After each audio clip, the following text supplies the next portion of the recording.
Arestado ang babayi nga 5 na kabulan nga nagabusong kaga magtiyo sa Joint Drug Bypass Operation sang City Drug Enforcement Unit ug Regional Drug Enforcement Unit 6 hapon sang Enero 27 sa Barangay San Roque, Haro. Ang mga arestado ang ginkilala sanday Leslie Caringa, 18 anyos, Christopher Sabia, 48 anyos, residente sa nasamit na lugar, kag si Jamil Sabia, 24 anyos, sa Bakhaw, Mandurriao.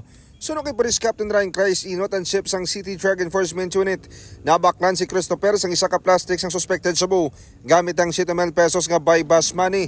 Na-recover dugang ang 7 ka baga plastic sang ginapatian droga nga nagabugat sang 75 grams kag may market value nga 510,000 pesos. Payag pa, sinimana naman nga ginamonitor ang mga arestado bangod sa reklamo kag nahibaluan sa Bakhaw, Mandurriao ang ina nga supply. Sibkat ka ng information halos ayan kag ang iya hinablos nga si alias Sipil ga-engage sang mga pagbaligya sang mga illegal nga droga. Amo tong gi-conduct naton validation kag na monitor naton kag nakita naton sa aton validation no upod ang mga intel operatives nga positive nga naga-engage si alias Ayan kag ari si alias Sipil.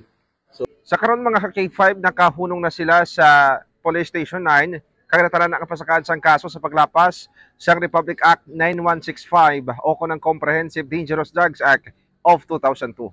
Ako naman si K5 Aaron Refoyo para sa Kampiyon na Balita, Serbisyo Publiko kag Kalingawan sa Iloilo, number 1 na kita, K5 Lusakan.